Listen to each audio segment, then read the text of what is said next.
En artículo que está publicado en Las Dos Orillas, llamo a esta Corte Suprema de Justicia la Corte de los Milagros.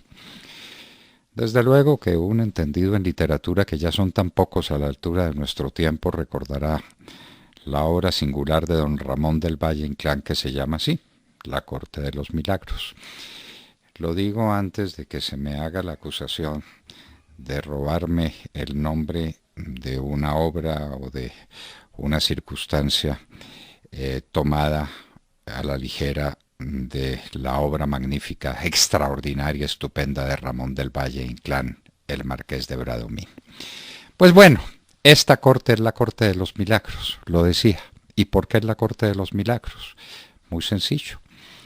La Corte estuvo tratando de elegir magistrados de esa misma Corte. Ella los elige de las listas que le pasa el Consejo Superior de la Judicatura, que dicho sea al paso y de una vez, es una organización absolutamente politizada que directa e indirectamente viene de la política, es decir, del Congreso de la República, es decir, de la entidad más desprestigiada que hay en Colombia. De ahí viene la justicia y queremos tener una justicia limpia y una justicia imparcial y una justicia prestigiosa con tan triste origen.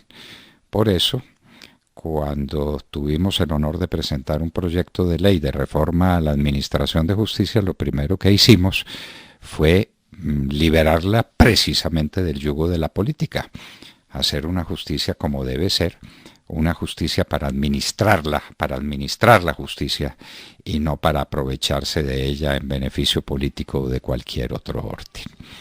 La Corte de los Milagros. ¿Por qué la Corte no elegía magistrados? Pues no elegía magistrados porque nunca los candidatos tuvieron los votos necesarios para ser elegidos.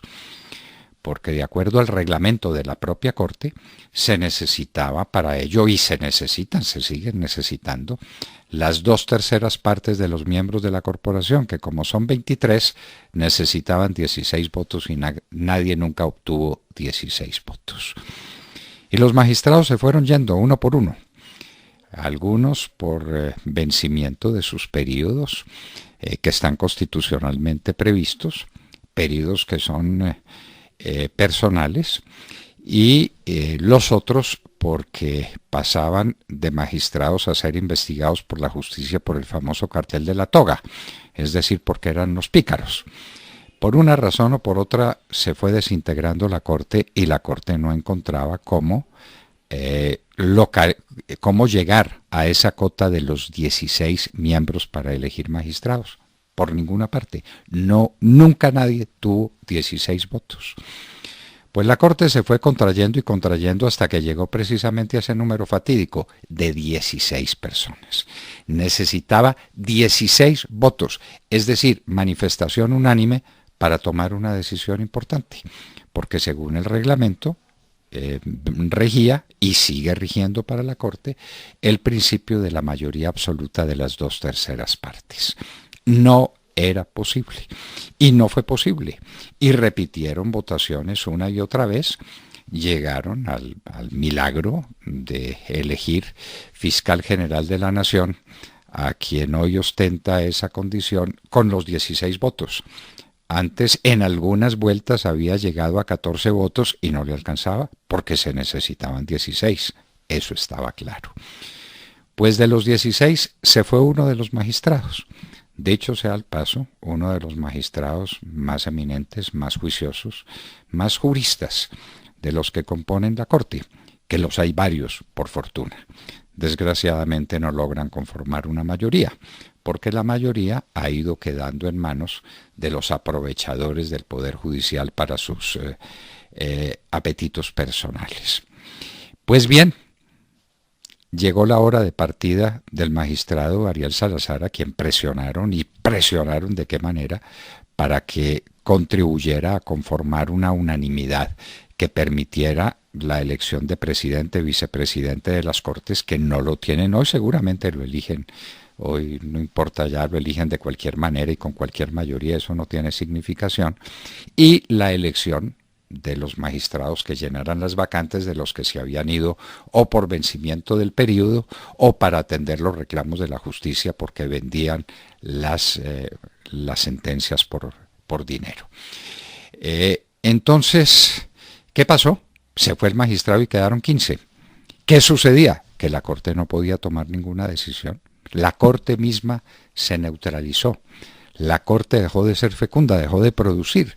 No podía manifestarse porque nunca podía llegar a la mayoría de 16, que son las 2/3 partes de 23. Cualquiera puede hacer la cuenta, porque no había 16 magistrados. Pero, oh sorpresa, oh milagro, la Corte de los Milagros, con 15, sí pudo hacer lo que no lograba hacer con 16. Ese es un milagro de la matemática pura. ¿Y cómo lo consiguió? No, es que se dieron cuenta estos juristas que por años habían interpretado indebidamente el reglamento y que las 2/3 partes, la mayoría calificada, no son una mayoría calificada, sino que realmente ellos se referían a una mayoría relativa, 2/3 partes de los que estuvieran ahí sentados, cualquiera que fuera su número. Eso es contrario. La Constitución habla en muchas ocasiones de las mayorías de las 2/3 partes que se necesitan para muchos actos del Congreso de la República. 2/3 partes de los miembros del Congreso, así se ha interpretado siempre. Lo mismo en votaciones del Senado que en votaciones de la Cámara. Eso no tiene duda ninguna. La Constitución lo dice, lo repite, insiste en eso. Los muchachos que estudian Derecho en primer año de Derecho ya saben la diferencia entre una mayoría relativa y una mayoría absoluta. Y ese es un principio elemental y básico. Ah, no, tan vivos, tan astutos, tan inteligentes estos magistrados de la Corte que encontraron que siempre estuvieron equivocados, que nunca entendieron bien lo de las 2/3 partes, que lo de la mayoría absoluta es una mayoría relativa, es un cuento. Y que basta con las 2/3 partes de ellos, cualquiera que sea su número, para elegir magistrados, para elegir fiscal, para elegir presidente o vicepresidente de la Corte y para cambiarse el reglamento, que seguramente lo van a cambiar ahora, ya que descubrieron, oh descubrimiento portentoso, que la mayoría absoluta es una mayoría relativa. Válganos Dios, válganos Dios. Estos señores es lo que desprestigia a las Cortes en Colombia. Movimientos como este, milagros de esta naturaleza, es lo que lleva a los colombianos a no confiar en la administración de justicia. Más del 80% de los colombianos no le tienen confianza a la administración de justicia, no creen en ella, creen que estamos en manos de unos mercaderes de las sentencias y no de unos juristas que de verdad lo sean. Y eso es una tragedia para el país. Que falle el Congreso y que el Congreso se encuentre en malas manos y que la gente le dé de golpes desde la opinión, desde su santuario de la opinión pública al Congreso. Bueno, ahí vamos con el Congreso y a elegir otro que sea mejor. Que la gente crea mucho o poco en el presidente de la República. Una desventura que no crea en el presidente.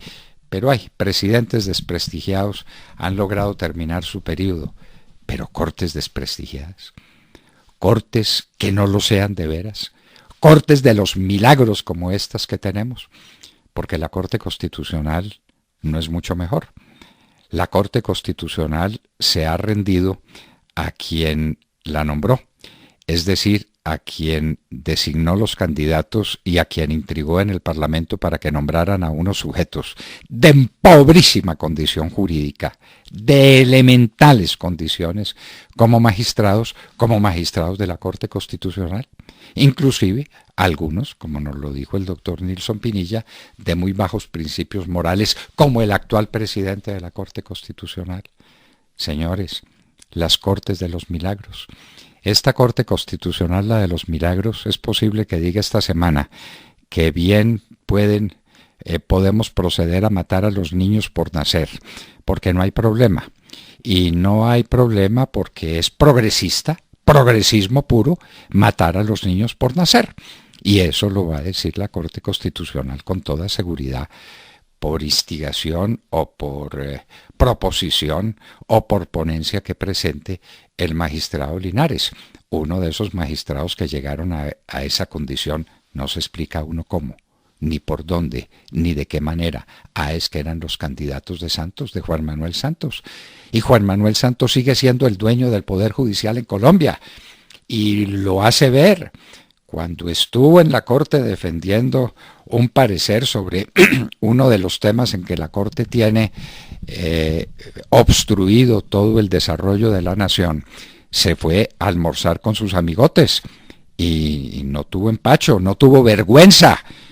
¿A quién se le ocurre que una persona que está implicada en un tema judicial salga a almorzar con los magistrados, que los invite, que salga de convite con ellos? En la Corte de los Milagros eso es posible. Tenemos dos Cortes de los Milagros, la Corte Suprema de Justicia y la Corte Constitucional. ¿En cuál creer? Por supuesto que en ninguna. La Corte Suprema de Justicia, si le quedaba algún rastro de prestigio y de respetabilidad, lo acaba de tirar por la borda con esta interpretación grotesca de una mayoría absoluta que convirtió en la más relativa de todas las mayorías. Porque con 15, los 15, tan ilustrados y tan inteligentes, sí fueron capaces de encontrar lo que nunca habían encontrado cuando eran 16 y 17 y 18 y 19. Siempre pensaron que necesitaban 16 votos. Pero, ¡oh! Iluminación del Altísimo. El Espíritu Santo vino en lenguas de fuego sobre la comunidad y les hizo ver que los 16 no se necesitan, que bastan las 2/3 partes de cualquier número que haya ahí. Y por eso de una vez eligieron 7 magistrados, entre ellos por lo menos uno que es enemigo feroz del presidente Álvaro Uribe Vélez. Eso fue lo que hicieron. ¿Cuántos otros enemigos tiene Uribe Vélez? ¿Cuántos amigos el señor Maya Villazón? ¿Cuántos amigos la actual ministra de Justicia que intriga con Maya Villazón para todos estos efectos? Es lo que veremos y les contaremos a ustedes en los próximos días. Por ahora, nos basta con decir que lo que tenemos es la Corte de los Milagros.